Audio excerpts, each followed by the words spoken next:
Great. So welcome everybody. This is the September meeting of the Southwest Vermont Union Elementary School District. It is 6:34. Had a little technical difficulty we were working our way through, but thanks to Cat TV, we're now beaming across the watching area. At 6:30, we are at Ben L.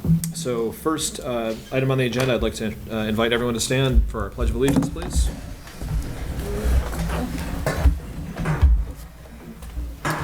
I pledge allegiance to the flag of the United States of America and to the republic for which it stands, one nation, under God, indivisible, with liberty and justice for all. Thank you. And I want to thank you for this. Our second agenda item is public comments, so we'll open the floor to anyone who would like to make. If you would please step to the mic and tell us who you are and what town you live in, please. My name is Ellen Strohmeyer, and I live in the town of Powell. And I am here in regards to the bus routes. I have a letter from one of my daughter-in-laws, and they live actually they live with me in my home on Strohmeyer Road, which is no longer a bus route, and has been a bus route since before I started kindergarten. So this is her letter. Let me read the letter, because she could not attend this evening. And I also have other grandchildren on that road who were going to take the bus, and then we found out we couldn't. So, dear board members, I'm writing with concerns of the sudden change in my children's bus route. We live on Strohmeyer Road, we're Pownell residents, and our children attend Pownell Elementary. As the clock drew closer to 8:15 while waiting for the bus the first day of school 2019, we realized it was not coming. We made a few phone calls only to find out the bus would no longer travel a road and that the central bus stop would pick up at the end of the road. If the current busing contractor is truly concerned for student safety, why are we now being told our children ages 5, 6, and 8 must walk a quarter of a mile in order to ride the bus?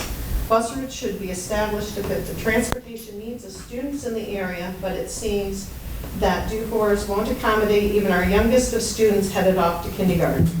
For safety reasons, I strongly believe the students along Strohmeyer Road should be entitled to transportation that picks up and drops off at their driveway.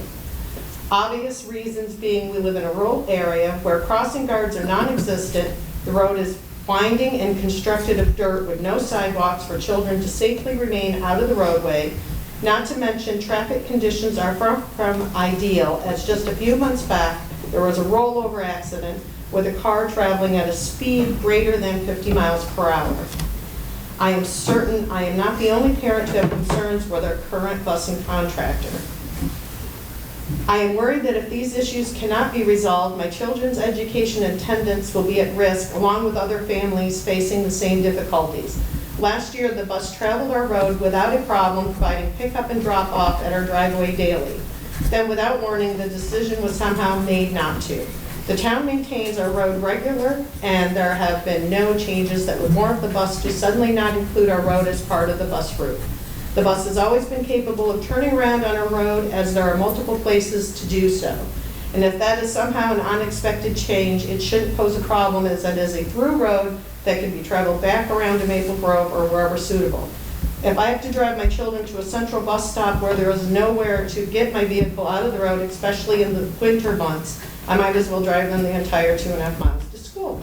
I understand concerns related to bus stop location and routing must be brought to the board, so I am respectfully requesting reconsideration of the decision to suddenly discontinue Strohmeyer Road from the busing route. Our family would greatly appreciate the opportunity to ride the bus and have transportation to and from home as we did last year. Best regards, Nikki Carbonaro. So we're hoping that you will at least reconsider the busing route. When I went to school, the bus did not turn around at the farm itself. They drove to the Bennington line, which isn't that far from the farm, because that seems, I did speak to Mr. Gardner in regards to the changing route. They could turn around in my driveway. I was informed he no longer turns around in residential driveways. Tractor trailers drive our road. I mean, the milk truck drives our road, 18-wheelers. And I just hope that you guys could reconsider and turn that into a bus route. Is Ms. Carbonaro's contact information on that letter? I do not know that. Let's It- look. It is not. but I Would you can get please her- add that, and if I could Yes. have a copy of that letter, Yeah, please? I will add. Thank you. And somebody will let me borrow a pen, I can Sure. put her phone number. Here you go. Yay! And when did you say that one of those students is a kindergartner? He is a kindergartner, and he was very disappointed that he couldn't take the bus the first day because we did such a build-up for him to go to school, because he did get to ride the school bus in kinder camp and was looking forward to the bus. So kinder can't pick the child up, So kinder camp did a busing thing from the school. right? And did it. But, you know, I don't know if in the future there'll be more students back near the farm again. But like I said, there are turnarounds. I did witness, because I have to drive to North Adams every morning. I witnessed a U4 bus picking up children along Route 7 that drove all the way to Cozy Corners to turn around to go back into Vermont and back to either the high school or the elementary school. I don't know which bus it was. I think it was probably high school because it was around 7. So, but they go all the way down to Cozy Corners to turn around that bus.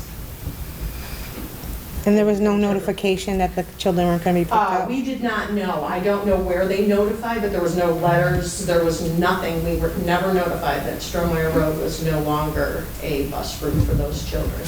And the bus driver, Lisa, did pick them up last year, all year long. Okay, I will get Vicky's number. Thank you. Thank you very I much. don't know it by heart, so I may have to run back in with this. Okay, sure. Thank you. All right. Thank you. Anyone else for public comment this evening? All right, very good. So moving on to agenda item 3, the consent agenda, which was attached, minutes as recorded by Mr. Bump. The warrants had been posted, and the additional nomination form for Amy Morneau-Mentz, third grade teacher at Molly. Move to approve. Second. Thank you, Jack and Angie. Any discussion on approving the consent agenda? Hearing none, all those in favor of approving the consent agenda, please signify by saying aye. Aye. Any opposed? Any abstentions? And the motion carries. Agenda item number 4 for finance, we'll turn it over to Director Gordon. Hello. The treasurer's report was enclosed and August was posted. I did not see if it was posted in time for tonight's meeting. The August, I don't think We haven't Okay. received it. All right. So it's said to be posted when the agenda was put together, and hoping that we would have it, but we still have not received it. Okay. The tuition agreement was, let me pull it up here, was included in the packet. And Director Gordon, could you talk us through the action required, please? So this is normally something that we would be discussing at the tail end of budget season, so we can communicate to other districts that are sending kids to our schools as to what our tuition is going to be. At that time, we really didn't know what was happening with our school districts, if we were going to continue to be separate districts or if we were going to become a union district. So what I had my staff do is actually announce tuition for all of the individual districts and the union as well. So what I've given you here is just like some background. So essentially tonight what I need to do is just have the board confirm what we want to set the tuition rate at. And my recommendation is merely what we had for the Shaftesbury announced tuition. And I've had my staff draft them, but they're easy enough to change if the board wishes to make something a little bit lower. We can't go higher than that. Well, actually, we could go to 12.4 because that's what we announced. But we have budgeted revenue of $12,000 each for the students coming in. And at the time of budget season, we were anticipating 3 students coming in from Searsburg to Woodford and 5 students coming into Shaftesbury from North Bennington. At the present time, we have 4 students coming into Woodford, so that's an increase of 1, and then we have 9 students in Shaftesbury, so an increase of 4. So, nice revenue stream coming in, potentially, for the SVUESD. So, again, just need to know what the board's pleasure is and how we want to move forward with what the rate would be. Okay. So first, are there any questions for Director Gordon about this? All right. In that case, I would entertain a motion that we set tuition at the $12,400 as recommended here. So move. Thank you, Dick. Can I have a second, please? Second. Thank you, Angie. Any further discussion on this? 12.3 was my 12.3. recommendation. 12.3, I'm sorry, yes, yes. Okay, so we have a motion for 12.3, second, first made and seconded. Any further discussion on the 12.3? Yes, Cynthia? Oh, no, I don't. Okay, all right, so hearing no discussion, all those in favor of setting the tuition at $12,300, please signify by saying aye. Aye. Any opposed? Any abstentions? Hearing none, the motion passes. So we'll be taking this up again in January. So the next is the proposal to lease or purchase Chromebooks. And there was a proposal put together by Director Barnes, who is approaching the mic and is going to talk us through that.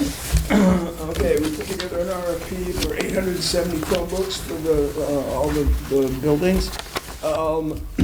And we heard back from 9 vendors, and the 3 lowest bidders on the Chromebook that we decided would be best for us is listed on the, I believe you all have a copy of this in your packet.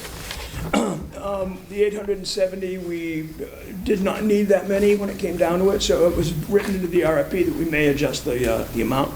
We only need 500 this year, and so the column to the right indicates what we would be spending. It's $97,120. And it's a lease purchase it's from the vendors DHE Computer Systems from Centennial, Colorado. They were the lowest bid. We've done business with them before. They're a fine vendor, and they had the product that we were looking for. So the lease is for 3 years. Pretty much in the past, with the former district, former BSD, because these, we're on a 3-year cycle of purchasing new Chromebooks every 3 years, and we'll probably continue that. But this is what's in front of us right now. Okay. I was going to say lease. It's a lease, but at the end of the 3-year lease, we purchase for $1. We purchase all the Chromebooks. So, and it's a 3.85% interest rate. I have a question. Please. Have we always leased them, or did we purchase them? Well, it was always the lease purchase like this, Cindy. Oh, Yeah. Bids were spreading the payments out over 3 years. So it's not a lease in the fact that like we turn it back at the end of the lease. We will, as you said, keep them for $1. no doubt. And that includes service and any kind of tech issues we have, like that's part of the package. Am I right in that? Mm-hmm. Yeah. So do these 500 go through all the elementary schools? These are in the budget line that is coming out of, Renee, maybe you might be able to help me with this. Originally, they were, these 500 are for Molly, Benel, and Monument.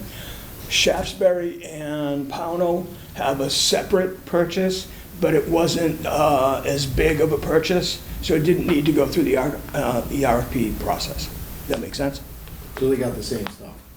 They get the same stuff. It was a different number. They got the same stuff, different number, yes. Straight purchase. Right. Oh, it's a straight purchase? That was not a lease, that was just, they had it in, they planned on it in their budgets to purchase X number of, and I think it was maybe 60 in Pownell and. That's probably what threw me off, because I didn't think we did. Wouldn't it be cheaper just to purchase instead of leasing across 3 years? It'd be the same price, Okay. yeah. But we would not get the tech support. We would not get all the extra stuff when it still belongs to them and there's a problem. So folks, this is either a question for you, Director Barnes, or for members of this board who sat on boards that were not the BSD. Is there the same practice of sort of getting new equipment every 3 years for the other schools that aren't in Bennington? Had that been the practice? Do we get? I don't know. I was gonna say I just got on the Okay, all board. right, I'm not that's aware. I was just curious. That doesn't matter for this piece of business No, anyway. as far as I know, it wasn't, they would purchase as needed. As needed, Yeah, okay. we purchased as needed in Okay. pounds. Right, Woodford's since probably the same. Pownell and Shaftesbury bought theirs, do they get the tech support Oh, yeah. the same as the Yes. lease? Okay. Well, Good question. make a motion to approve the lease of 500 Chromebooks from DHE Computer Systems at $97,120. Thank you. So Dick and Tony, any further discussion on this? Hearing none, all those in favor of the motion on the floor, please signify by saying aye. Aye. Any opposed? Any abstentions? Hearing none, the motion passes. Very Thank you good. very much. Thank you very much. Okay, the next item on our agenda, the last bit under finance is the RFP, the request for proposal regarding our SROs, our school resource officers. Yep, so Director Gordon, we would invite you back to the mic, and I also see there are two gentlemen representing the Bennington Police Department who are here, who perhaps they can also, they are welcome to take the floor if you would like them to. Okay. So in your packet, I did just put a brief summary as to what we received for proposals. And the only responding entity was the town of Bennington Police Department. At this point, offering to do 3 part-time officers in the 3 Bennington schools, with the monument being split with Woodford. I can, just as a reminder, we did have budgeted $49,000 for each of the 5 schools that we had identified, but again, Monument and Woodford would be split. Well, we did not receive any response from the state police. There was some correspondence with the Bennington County Sheriff's Department, but he felt that they could not meet the minimum qualifications, so they did not submit a proposal. Please. I thought when we voted on it that the Bennington Sheriff's was going to do Pownell. So now we have nobody? They didn't submit a bid. They didn't submit. Okay. So, Susan, please. yeah, I was just wondering if, so the Bennington Police can go down and do Pownell because it's in Pownell, not in Bennington? And maybe, Chief Doucette, maybe if you'd like, Maybe he if could you could answer. stand and maybe approach the mic, there are some questions related to BPD's requested proposal. And if Lieutenant Grandy would also like to join you, he's welcome as well. But I'll let you tell him what to do. Okay. My guard. He's hanging in the back. So let me tell you, first and foremost, we took this very seriously. Lieutenant Grandy and I worked on this and tried to figure out how we were going to make this happen. Because we don't have the staffing yet to make this happen where we can put a full-time officer in each of the 3 schools, technically 4, with a split between Woodford and Monument. So I've had the opportunity to talk to some select board members and talk to the town manager. We've kind of come up with a plan on how we could do things this year and how we might be able to change that if we get the wheels in motion, depending on how this goes, to put people into the police academy in February and have them out so that next fall we would be able to take our level 3 officers that currently have 3 years experience, and there's a list of people that would like to work in the schools. I can tell you that we've talked about this at our staff meetings, and so right now what we're trying to do is make it so that we can put an officer at each of the elementary schools in Bennington and Woodford 4 hours a day, for this school year, while we can work on increasing our staffing levels. And I don't want to get into too many details on that because I need to really sit down with the select board and explain things to them as well, the entire board, not just a few members. And but we feel it's extremely important to put Bennington police officers in the schools. We weren't sure that we were going to respond to Ms. Gordon's RFP request. Because we weren't sure how we were going to do it. So in my cover letter, I asked her to read the whole proposal before just saying, oh no, this isn't what we asked for, because we do have a plan or a thought process in how we can do this. We should have worked on it sooner, but we too assumed that the Sheriff's Department was going to receive these school resource officer positions. But I think that we have a good plan in place and can give you what you're looking for, but not until the fall of 2020 or the start of the school year in 2020. We've mapped out training for the officers. I'm agreeable to pay for that training and send these officers away. And like I said, I mean, there is a list of officers that are really interested in working within the schools. We've had a great working relationship at the middle school with our SRO. We're in the high school, we're in the CDC. Last year we had an officer detailed here periodically at Benel, and I think that worked out really well. There is that piece of consistency that I think is important, and we would take a look at this. Of course, we are governed by union contract, just like you guys with the teachers, so we have to be careful of that. But at the same time, there are certain officers that, are very interested in working in the schools and working with the children and showing the children that the police are not bad as the media portrays today, unlike when we all went to school. So, I think it's important that we select level 3 officers with experience to come into the schools and work. Right now, my proposal is that we give you an officer 4 hours a day, which could be selected by the school principal. We would come to a meeting and talk to the principals and decide what is best and see if we can start it that way, send officers off to training, hire additional officers, and put them in the schools.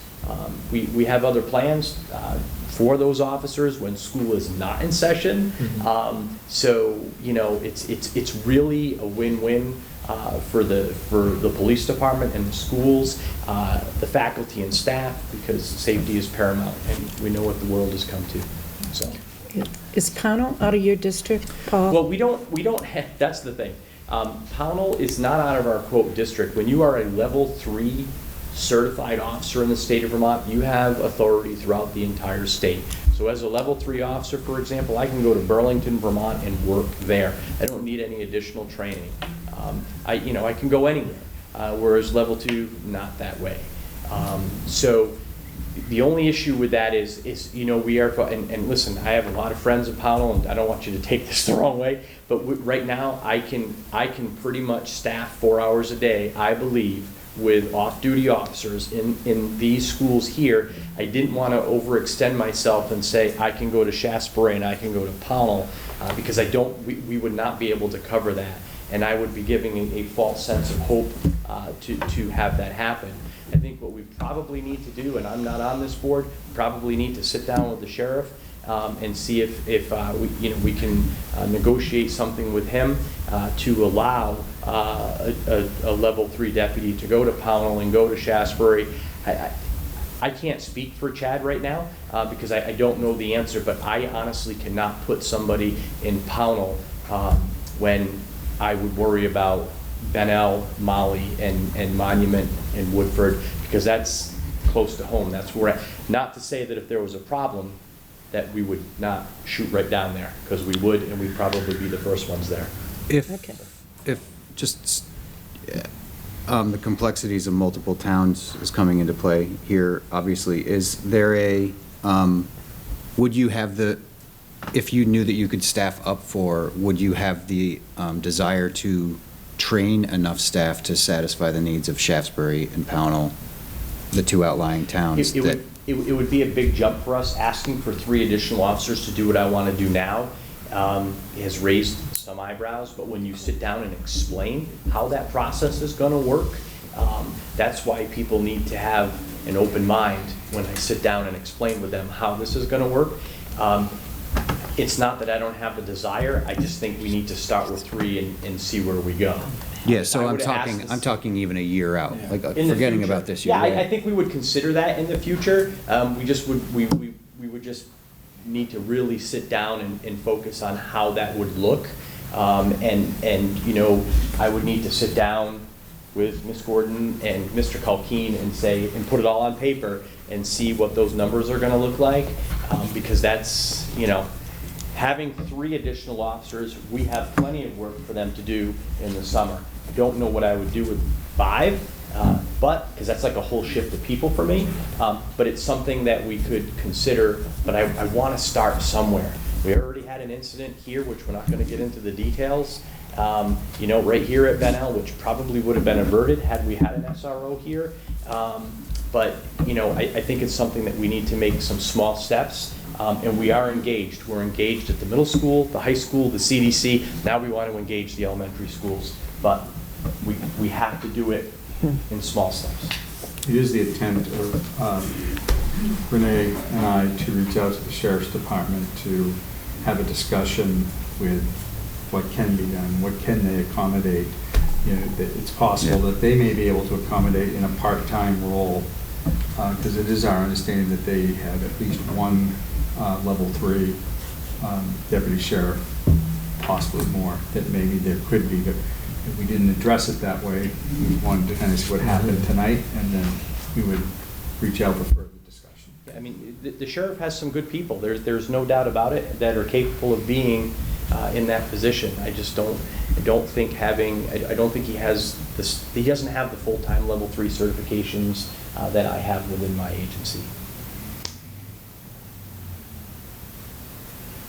So it makes, I think it makes perfect sense to reach out to Chad and see if there's a combination, you know, if he can't do all of it because of the volume of what would be needed, is there a combination if we were to let Bennington Police Department take care of these 3, what does that let us do? Because my thought, Does it take pressure off him? And we unfortunately is not here, but we could have this discussion, are that if he does have 1 level 3 officer, is he willing to do a model of like what you're doing in 4 hours in Shaftesbury and 4 hours in Pownell? Something better stuff. Yep. And start with that. As we're starting. Right. I think it's a great idea. I do.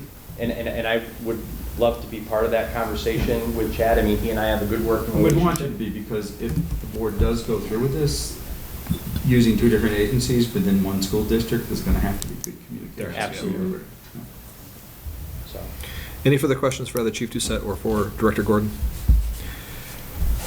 So at this point, and Director Gordon, please tell me if this is incorrect. I think what we need is a motion to approve the proposal from BPD for our school resource officers, sort of with the understanding that there are further steps that need to be taken. So moved. Thank you, Dick. Can I have a second, please? I'll second it. We'll call it Susan. Any further discussion on this? Hearing none, all those in favor of the motion on the floor, please signify by saying aye. Aye. Any opposed? Any abstentions? Hearing none, the motion passes. Thank you very much. Thank you. Chief Lieutenant Graham, thank you. And to the board and to the chief and lieutenant, we will reach out to the sheriff and pursue a working relationship there too, and you may open up RFP for a second time. Yep. And would the RFP, presuming that Sheriff Schmidt thinks he can accommodate what we're looking for the 2 other schools, for Shaftesbury and for Pownell, would that RFP need to come to this board for approval before it could be put out, or can you just move forward? No, I think we could move forward with the RFP because that doesn't bind us to anything, so Right, we okay. won't wait for another board meeting Okay. where we'll get it out there and then bring it to you just like this one. Okay.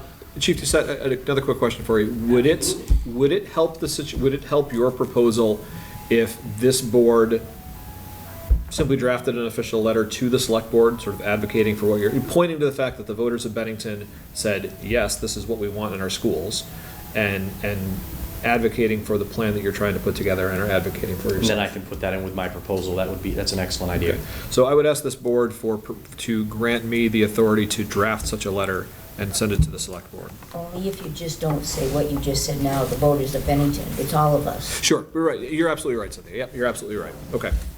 So I would. Just say it. Yep, and thank you for pointing that out. That's It's a important. learning curve. We're Yep. all learning it. We're Yep. all playing together. And it just isn't starting out too good. Was that in was that question in all? Yes, it was. Okay, It was in that's- I was just everybody's saying. budget It and was. all budgets were approved. And the only outlier with that was Bennington. It was a non-binding resolution in Bennington, but it was budgeted for it, and it was budgeted for in the SVU ESD.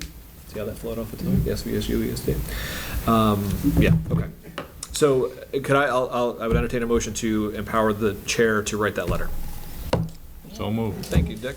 Okay, second by Cynthia. Any further discussion? All those in favor of that motion, please signify by saying aye. Aye. Aye. Very good. The motion passes. So I'll get that drafted and I'll forward that on to you, Chief. Thank you very much. Thank you. Thank you. Before we go on to Yes. the next one, we met with Principal Johnson at Shaftesbury, and one of the things that we approved as a board prior to the board being disbanded was the new clocks and a bell system in Shaftesbury. And we were asked to hold off so that the new board could approve what the old board had already approved, or something along those lines. And they still don't have a new clock and bell system in Shaftesbury. So I think that's going to be addressed by the superintendent in a superintendent's report, and in part through discussion of committees and a facilities committee in my report a little bit later. Okay. Yeah. Yeah. We're not going to let this get bogged down. No, yeah, I don't, Scott, I don't see any way that it's going to get bogged down. We just need to figure out the right process for making it all happen. That's right, as part of this learning curve, but it will be addressed for sure. And Okay. it is a learning curve, but Pownell, actually, we talked about it, but it never got written out, about, we wanted to put in a air conditioner for the secretaries. Same thing, I have all these You items have- in my okay, superintendent's just report making as sure. they come in, yep. So moving on to agenda item 5, committee reports. We'll start with a report from the SVSU reps, and we have Dick and Shayla, and I will let the two of you figure out who's going to talk to us about it. All right. I got a bigger mouth, maybe. A couple of things coming up, the SVSU. One of them is committee assignments, and we'll kind of deal with that a little later on when Chris gets into the committee assignment, the chair's report.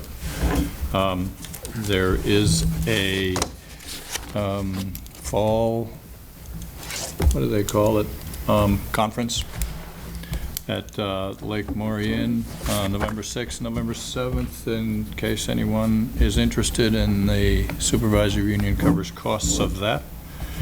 And the supervisory union now is 7 members strong until November, when Arlington and Sandgate will come on as an advisory role and voting only on issues that concern them directly. And my plan is to meet with the chair of their supervisory union so that we can kind of foresee some of the issues that will be on the table when we all get together.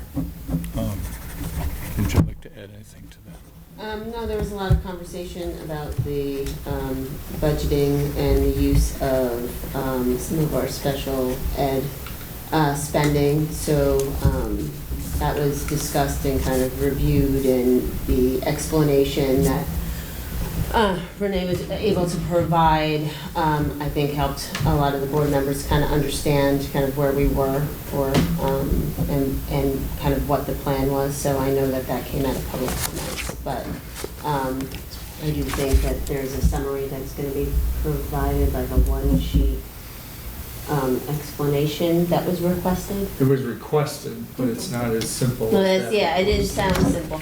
I believe the term was a one-page cheat sheet. Cheat sheet, right, kind of explaining. Which we kind of thought is what the page that Renee gave out that night was, but. So that was a big conversation piece, but that was the only other items that I can remember. That was bad enough. Very good. Well, And it rained like the Dickens. Thanks to both of you.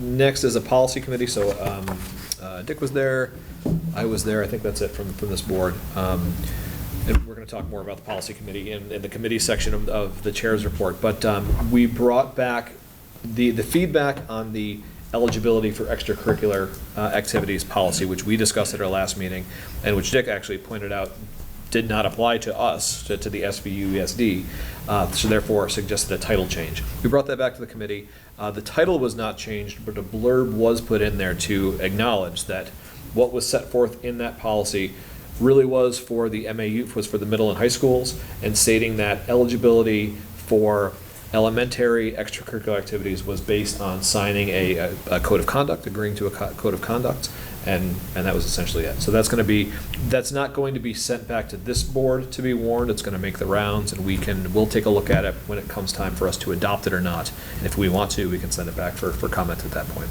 And those pieces go into essentially a mechanical section. It's not policy, so that administrative efforts, regulations can be plugged in or changed as necessary according to. Right, without it going through the Without re-ratification having it, process. yeah. So moving on to agenda item number 6, and Principal Dunn, the floor is yours. So welcome again. It was great to be able to showcase our school. I don't call it my school because it belongs to everyone here. It was great to be able to show you the space, some of the changes that we've made over the summer for programming reasons and for benefits of students. And thank you. I will make sure I share the compliments with staff about how well and organized the space looks, and also to our custodial crew for all that they've done. So my report you have in your package, and I'll just summarize because I know you have a lot to do this evening. Our current staff enrollment is 222. So I remember coming on board about 2 years ago and we were up to 270. So that's just something for reflection. We've got 8 new hires or transfers in terms of certified staff this year, and then a number of new paraprofessionals. So a lot of news that are coming personnel-wise. You'll hear about instructional focus and school improvement no matter where you are in this SU. You'll hear that it is a state, SU, and school initiative that literacy leads all of our effort, not all, but a great portion of our efforts. Our title funding is being invested in literacy, and there are a lot of reasons for that you'll hear from other principals and from Laura Boudreau as well. So to share how we're dealing with that challenge here at Bennington Elementary, we have a literacy coach who is very expert. She's been here for a number of years. We have 2 literacy interventionists and a third one as a possibility coming on board. We also have a math coach because we can't leave math out. But the biggest investment that you'll hear about in all of, or most of the schools, is our Hill Literacy Consultant. Will be into year 2. I won't go into a lot of detail, but you'll hear more about how we're working with that consultant to be really focused on using data to improve instruction and student success.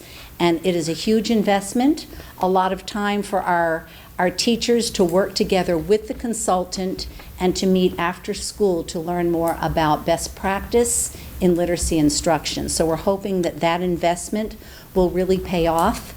You'll hear a lot about Wilson instruction in reading. We have a huge number here at Bennington Elementary, a number of students who are getting, that's like the highest tier 3 of instruction that you can provide at this point for learning to read. So we're really investing in that.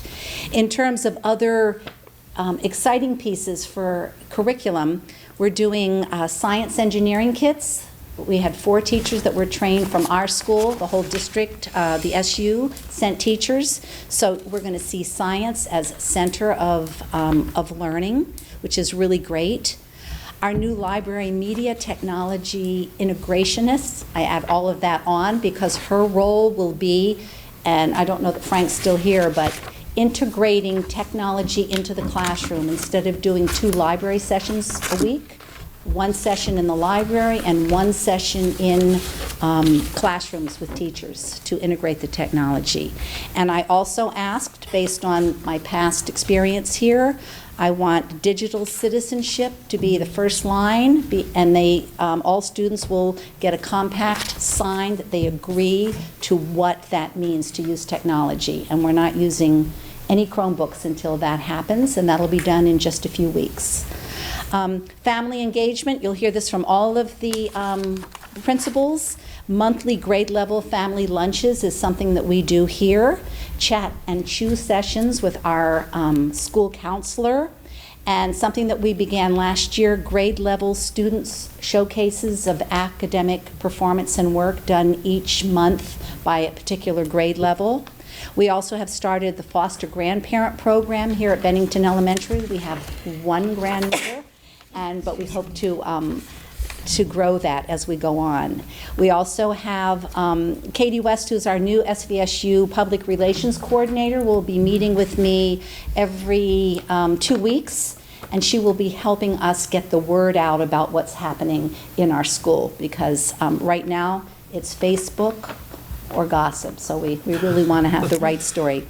And then finally, our new behavior intervention specialist is leading teachers in learning more about aligning PBIS with expert classroom management strategies. It's no secret that we've had our share of challenges with students. We are off to a great start with her. She's a certified behavior specialist, and she is working with staff and paraprofessionals this year. They'll be coming to our staff meetings. We also have 3 more staff members enrolled in a graduate level trauma course. You'll hear more about that as you work through the different schools. It is an SVSU initiative, so I'm really pleased that we've gotten off to such a great and energetic start. And any questions? Let me know. Thank you. Thank you. You're welcome. Thank you for the tour. Also attached to the packet were reports from our other principals in the district. Can I ask a question? Yeah, well, and actually, let me just state this. So the issue comes up if we have questions based on the content of these different reports from principals who are not present, how do we deal with that? I think certainly we can put voice to those questions here in this setting. Superintendent Culkeen will then take note and then get back to us. Or if folks have questions that occur to them outside of this open meeting, certainly feel free to email Superintendent Culkeen if you wish to CC me on those as well. That would be helpful. We need to be careful about CCing all of us because that we don't want to inadvertently have a violation of open meeting law. But I think certainly CCing the superintendent, the chair, and the vice chair, I think would be safe. So with that said, Dick, you have a question? The only question I had as I was reading the Woodford report was, we were accustomed to approving all the field trips. I think the policy says, gives a 75-mile limit or something in that area. Are we in a position to approve that kind of thing, or is that taken over as an administrative? We would still follow the policy, but I see that the principal mentioned that in her report, but the field trip requests do not go to me either. They go to the receptionist and the process there. So I don't know if that request, that's for the Big E, right? Yes. I haven't seen that, but I certainly could. I just didn't know if it's something we have to approve at this board level, or if it doesn't touch us. I don't know. In Woodford, we always approved the field trips, I think. Yeah, usually part of it, but it's I'm not recalling the policy at the top of my head, but I think it's out of state or over a certain mile difference. Would be Big E would be out of state, so it should have come to this board for approval. So if we're not going to meet again, my recommendation would be that we go to authorize the chair to sign that form of approval. And I think, what was the date on that? September 18th. September 18th, yeah. So I would recommend the board vote to approve that, and then as we continue to build our process so that as we meet jointly, then we'll make sure that those are coming on the agenda. Move to authorize the chair then to... How does that work? Like, say, for instance, we turned our buses over to the town because we knew there was going to be a problem with lack of drivers and lack of time for taking our children on field trips. And I'm in the process of talking to the town, maybe coming up with a contract.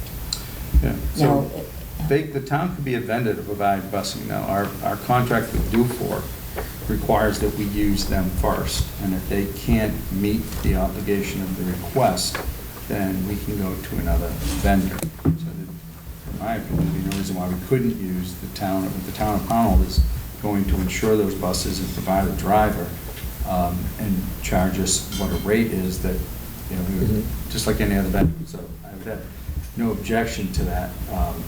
So we would, and I would defer to Renee on that, like what we would require from any vendor for proof of insurance, and that the driver is appropriately licensed and all that. Because the issue, probably is the problem that Dufour has when they do school field trips is the buses need to come back in time to do high school or sport runs. So the most recent issue that occurred in this is, Dufour needs the bus to return back here by 1:45. And when you go to a field trip that is any considerable distance, that just doesn't work well. Something that Woodford ran into quite frequently last year. So I don't object to us developing another vendor, whether it's the town of Pownell or someone else that has a bus that's insured and has a driver and is available to take field trips that last to 5 o'clock at night, because Dufour tends to concentrate on, and I understand why the first priority is this, they're booking sports, because those are scheduled events well out in advance, and they're not one-offs like a field trip might be. And I think you'd get a lot better, more out of the field trips, because being on some of those field trips when you have to be back by 1:45, you're literally in there for like an hour, and it's like, you're so rushed. So I think the kids would get so much more out of going to some of these field trips if we had more time and you weren't on that time constraint. Yeah, they're gonna be at the Big E for about 45 minutes, they're gonna have to come home. Right. By the time you get down there, you'd have to turn around and come back. Guilford would always have the option if they can buy another bus and buy another driver and dedicate it to field trips, but it might not be that profitable for them, because there are a lot of days that driver and bus would be sitting idle. So I guess my question is, if our town is willing to take our kids on field trips, do I have to come through this board to get permission, or how does that work? I would think so, because if we as a district need to go through a set process if someone not employed by our school or that we don't have a contract with is going to be doing stuff with our students. Whether those students live in Pownell or whether they live in Woodford, whether they live in Bennington, it needs to be the process that is followed. Because I think they have one scheduled for the 24th. I'm not quite sure where. But, I mean, I got a list of But like, we would need to know who we're paying.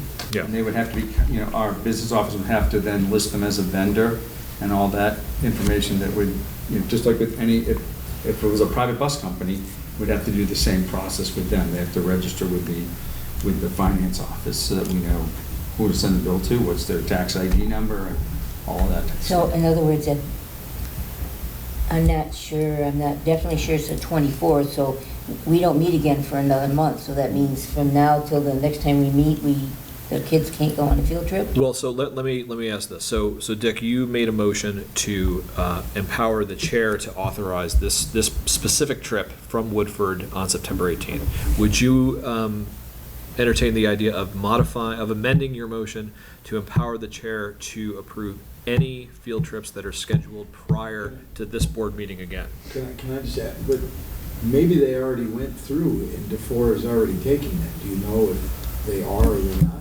No, they're not. They're not. Oh, okay, so you No. know that. All Dufour right. has, Oh, No. okay. All right, I wasn't sure. Well, there's two So- issues. There's approval of the field trip. So I agree with the chair's recommendation for a motion to authorize the chair to sign on behalf of the board any field trips that fall in between board meeting times. Mhm. That probably should almost be a standing authorization, just like summertime contracts.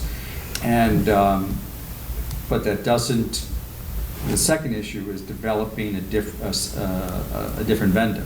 So and that would be, the initiative would have to, I think, come from Pownell, that the town of Pownell, that here's our proposal to provide buses to you. This is, I don't know what their rate is. Do we have any idea what their rate is going to be? So. that's why I wanted Yeah, to talk, Pownell would get have some to, information the from town, them. the town would have to work to make that proposal to us, that here's what we would provide buses for you, here's the hourly rate, here's proof of our insurance, here's proof of that our drivers are licensed. So I don't think, that the field trips that were potentially planned, if there's planned field trips, that I would assume that Pownell cannot be used at this point to transport them if we haven't gone through that process. And we don't, we don't know what they're gonna charge, they're not registered as a vendor, Right. and that's gonna Do you know what take that's a all while. gonna- Yeah, Yeah. that's my next step, is to talk to Renee and get some information and get this thing rolling. So what I'd like to do, Cynthia, is put a pin in that specific question about getting the town of Pownell set up as a vendor for buses, and I want to return right to it. First, can we, the question to you, Dick, about modifying your motion. Would you be interested in modifying your motion to empower the chair to authorize all field trips that are already scheduled prior to our October SVUESD meeting? I have no objection to that amendment, but Do we want to just amend it so, like what Jim said, that it would just be empowering the chair to approve field trip planning schedule. that comes up Yeah. in between meetings? yeah. Okay. Is that your motion? Okay, so Yes. that's the motion on the floor. I say, Thank you, Tony. Any further discussion on that specific motion? that require approval, because. Because not all require approval, right. Yeah, otherwise we'll be hitting you with all kinds of paperwork. So the motion on the floor is this, and please tell me if I have this correct. So the motion is to empower the chair of this board to authorize any off-schedule field trips that require authorization by this board. Yes. Okay, any further discussion on that? Hearing none, all those in favor of the motion, please signify by saying aye. Aye. Any opposed? Any abstentions? Okay, so that motion passes. So please let me know if that request comes in for the Big E trip, and I can do that. Now, to the issue that Cynthia is raising, what I would ask Cynthia is, whoever it is that you're having the conversation with at the town of Pownell, ask that person or those people to be in direct contact with Director Gordon, and Director Gordon can guide them through what is required by the SU and by this district in order to become a vendor. Because it sounds like an important resource to have on hand, but we just need to go about it the right way. So the board would not necessarily vote. You don't approve vendors like Right. you don't approve who we're going to buy light bulbs from. So you're not No. going to approve who we use buses from. I think we should. Okay. Not at all. Not at all. But Director of Finance and Operation, their responsibility is to make sure that the vendors meet the obligations. So if that can happen in time for field trips, then we wouldn't have an objection. Right. Does it make sense to make a request that we talk to Dufour also about having the resources that are needed in order to give our kids enriching experiences? We've had those discussions for We'd be years. glad to have them again, but the answer is. Well, are we not the Yeah. customer? Right, and that's why there's the out clause in the contract, that if they can't provide that bus, then we can go to another vendor. They don't, the only thing that we're prevented from doing is we can't hire another vendor to run the morning and afternoon routes, but extracurricular activities, which include sports, they can't provide it, we can go to another vendor, which oftentimes is a more expensive route. Right. And if Pownell can serve in that capacity, that's a win-win. Yeah, absolutely. For everybody, I would think. All right, so moving on to agenda item 7, the superintendent's report. So, just wanted to, I often repeat myself, and actually a lot of what Dick said about the SU report, kind of was my report. It's opening day. The theme that we had is the same theme that we discussed with our administrators at our admin retreat. One of my themes, my own personal goal for this year is understanding equity, and particularly students. Understanding, so the opening day speech, we had a diversity specialist, Elizabeth Miller, came and spoke to all staff, and the auditorium was packed. I don't know if you've ever seen. The chair was there opening day, so a good 600 people shoehorned into the auditorium at the high school. The topic was understanding LGBTQ students, and that will continue throughout the school year. And equity is something that's being talked about at the state level, the unions, it's the legislature, the agency of education. It really is kind of the hot button topic right now, and something that I truly believe in and will continue to bring educational opportunities to our staff around this issue. I think the chair is going to address this in his report, but one of the things I've asked the chair, and this addresses the air conditioning and the clocks and other issues in our buildings. We need a facilities committee, similar to how MAU operates a facilities committee, so things get vetted through that committee. We're taking 4 different boards that are used to operating, 4 different principals who are used to operating independently and merging in at one. I understand on the clock issue, as it came up, there are some technology issues that then we referred the clocks to our tech department, and we got a report back from them that has held up our decision to purchase those clocks at this time, particularly around needs an independent IP address for them to operate. I assume that means that the clocks are somehow globally connected, so the time can be automatically adjusted or things like that, and we could get. So as we make that decision for one school, now we have multiple schools. So is this the clock system that we're going to put in all schools? And that's been part of that delay. And I would love to have a facilities committee where we can have that discussion. The air conditioner in Pownell, It wasn't budgeted, it may have been discussed, but it's not in their budget. It's not air conditioning for the school, let's be clear about that. It's a split unit for one of the interior offices that does not have air conditioning. And Director of Finance and I made the decision to hold off on that at this time. We're not disregarding any board vote. There was not a board vote to put air conditioning in there. Because, as explained to us, where the funds were going to come, because it was not budgeted, it was going to come out of the maintenance budget for a repair budget for Pownell Elementary, and it would use 80 to 90% of that line item in the month of September, which would have left insufficient funds. So we postponed that until we get to the spring and see what the balance is. Or they have the opportunity to rebuild a new unified budget this year to put that in the budget. And as far as, there's things from Woodford that kind of got left undone, particularly paving issues and drainage issues, because we still have to, the facilities committee would have to start talking to the town about the issue that did not get done about the land transfer, because those of you who aren't on the Woodford board might not know this, but the land that the school sits on belonged to the school district, so that transferred to the new entity.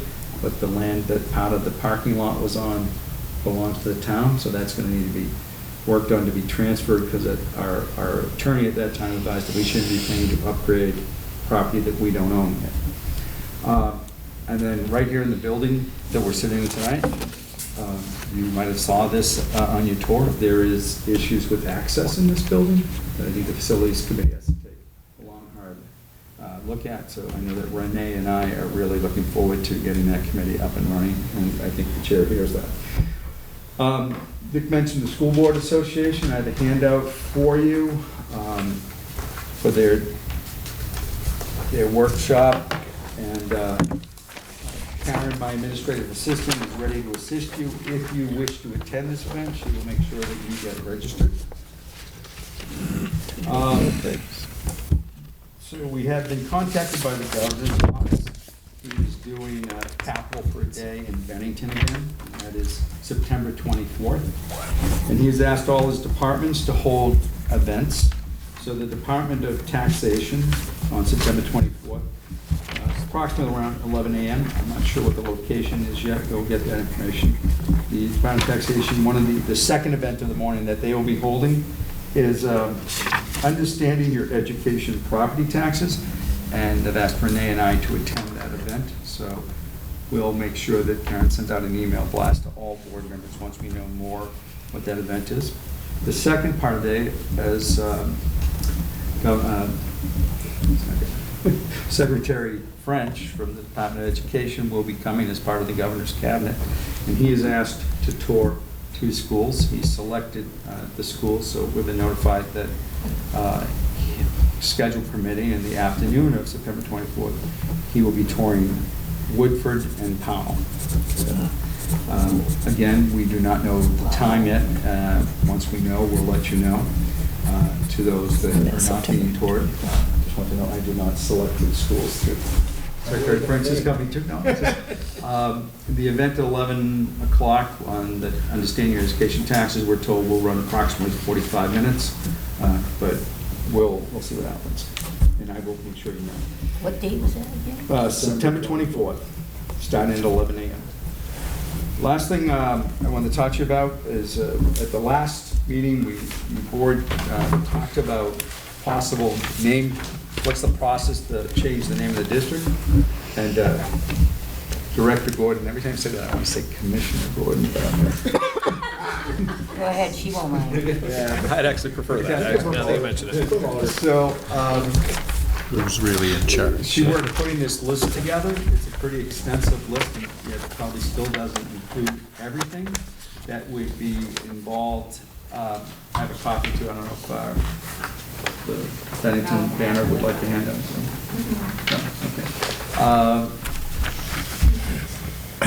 No, okay. I did have a lengthy discussion with the district's attorney about the process. You are not required to take a name change to the voters, according to our attorney. That authority runs with this board, but she strongly suggests that you make it a very public process. if you are entertaining to it. She also expressed, you should understand how much work it is that's just been completed to generate this name.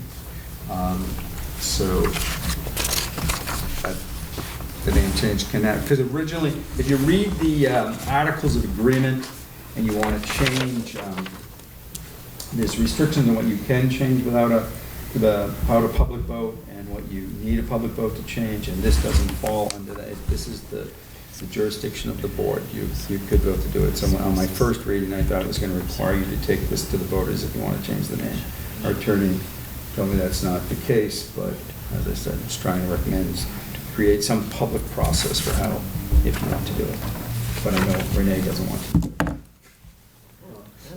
Looking at this list right here, I don't want to do it. I don't think it's necessary. I think we I have think more we can important get things. Yeah, exactly. This is like low on the food chain. Yes. The problem's compounded because every time somebody has something with Northeast Delta Dental, each individual header has to include a change too, doesn't it? Yeah, never mind, I'm thinking out loud. Everything. Well, if you decide to hold off at this time, I know we'd be appreciative. I'm not saying that you can't do it later down the line, but we're still, just from our discussion tonight, we're still undergoing a big learning curve of taking 4 boards and merging as one, so a little breather on, you know, it's amazing when you look at the list of how many things and what work went into make us the Southwest Vermont Union Elementary School District, which was our default name, I understand.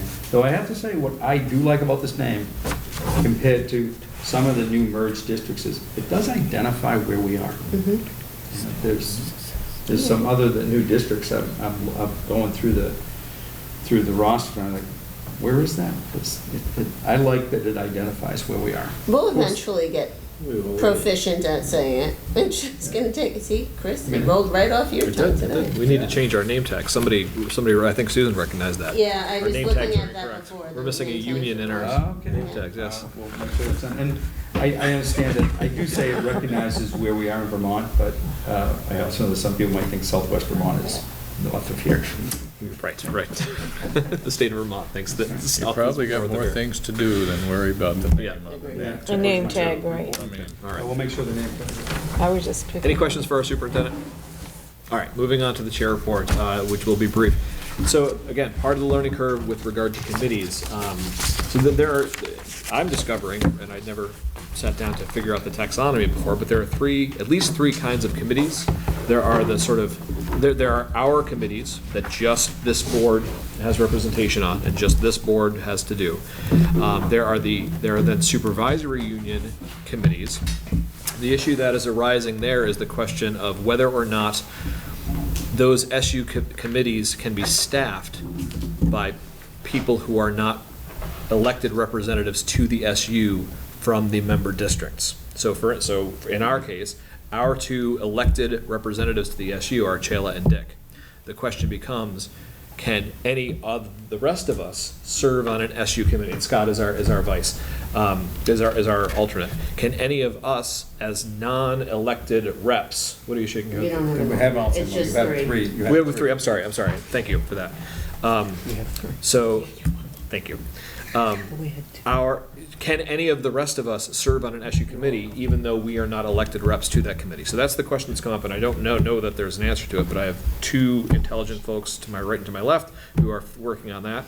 And then there are also these sort of supra committees that undertake work that then needs to be ratified by all of the member districts, and those are negotiations, right? So the negotiation committees do their work, but it comes down to each board to accept that work or not. Same with policy. So we're trying to work our way through all that. So with that said, we have at least a starting point for what committee appointments from this board are going to look like. And I think everyone, except with maybe one, have agreed to these, so here we go. The food committee is going to be staffed by Angie. The facilities committee, which I will get to in a moment, so hold your breath for that one. Scott is going to serve on the tech committee. Cindy is going to serve on the finance committee. Susan is going to serve on the personnel committee. I am going to be at least voting member, at least one of the voting members to the policy committee, but there might be more than one voting member to the policy committee. As I said, Dick was there last night. Angie is also on the distribution list. Tony is also on the distribution list for that. And then Scott has offered to serve on the teacher negotiation committee. Cindy has volunteered to sit on the ESP negotiate committee. So those are the committee appointments. At this point moving forward, there may be additional committee appointments once we get those questions answered that I pointed out. And then that brings us to the creation of the facilities committee. So Tony has agreed to chair that committee. So Tony may be reaching out to any and all of us to be participating on that committee. There's going to be support from the folks that we have employed in the different buildings who have worked in that capacity before. So that committee is truly in its infancy right now. It's going to grow. It's going to take shape. We're going to figure out what the full potential of that committee as it goes on. But Tony has agreed to take on that role. Jill. Just a recommendation, does it make sense for that committee to have representation from each of the former school districts? Because they may know, like, history and Sure. priority and... No more than that, because then you'll have a quorum. Right. Right. And then actually that raises a good point. I would ask that folks are sort of thinking about what the facilities committee could and should do, if you have ideas about that, I would ask that you convey those directly to Tony via email, and that you CC me on those as well, so that we can sort of keep track about how this is developing, but not in a way that violates our open meeting laws. Right. Well, I mean, this committee, obviously, we're forming it right now, so Yep. that's a great suggestion. I think that would help tremendously, because there's a lot of things I don't know about the other schools, so. You know, And again, they're also always public meetings, which means anybody can go to them. Right, just, they're not voting at anything. I'd like to be involved with facilities also, if that works. I have a question. Sure, please. Did you send this list out? Because I didn't receive it. So I reached out to the individual members who I asked to serve on those committees. Again, so as not to violate open meeting laws, I did not send out a blanket email to all of us saying what those are going to be. The vice chair is aware of what the committee appointments are, and each of you is aware of what you agreed to do, or at least what I asked you to do. I'm reading these into the record now, so Richard can take note of these for the minutes, and they can be reflected on the website and moving forward. So just making sure I understand the question that was asked when you started this. So Dick and I are not on any of these because you're not quite sure how the SVSU board committees Yes. coincide with this. And frankly, it completely slipped my mind that, Scott, that you are also an elected member of this board, a rep from this board to the SU. So if that changes your mind about what you're willing to take on, then... No. No, I'm an alternate. I'm not, when we went in there, I was under the impression that we had 2 members of that board and an alternate. On the SU? Yeah. You did up until June 30th, and on July 1, this committee has 3 seats on the SU board, MAU has 3 seats, and Mount Anthony, and North Bennington has 1.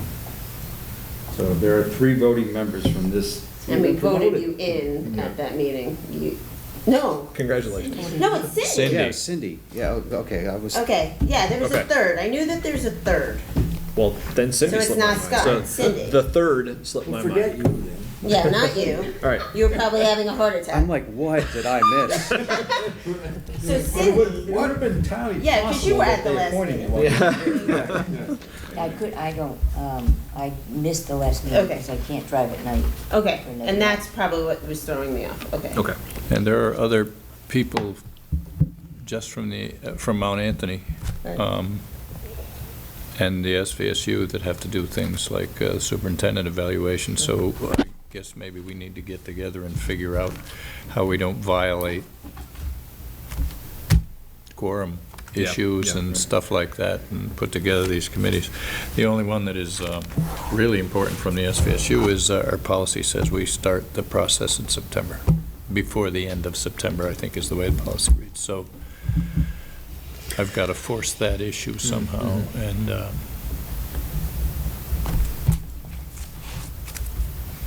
Okay, so the question of committees is not yet fully answered, but I think we're getting to it. I think we're figuring it I think out. if we all remain clear and understand that we don't know it, and there's no intent here, and we'll get this figured out, because it seems, you and I have had a couple of conversations, and the more we talk it out, sometimes the more confused Yes, it gets. yes, absolutely. Yeah, you do. Yeah. I sit and read them and.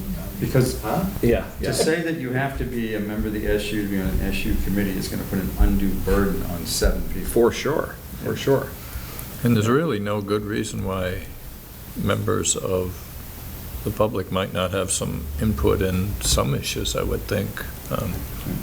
I don't know how you comment on finance or the specifics, but Committees are supposed to follow the same policies that the board does too, so, you don't want public meetings to become a free-for-all, but, Right. we'll just keep discussing it. Yeah. Okay, which brings us to agenda item number 9, which are just the FYI attachments, the student enrollment and the budget status report. The student enrollment wasn't closed. Did the budget status report also get posted? Do you, Director Gordon, do you know? It was in Status the, report and its warrants have been posted Okay. to board documents. so I have it, but they were also made public. Is that what? Yeah, Okay. they're not in your packet, but they were posted Yeah. after the packet. Okay. So that exhausts our agenda for the evening, so I would ask for a motion to adjourn. so moved. Second. Take it, Andy. Keep your name tags as a souvenir, just be thrown away. Any discussion about our motion to adjourn?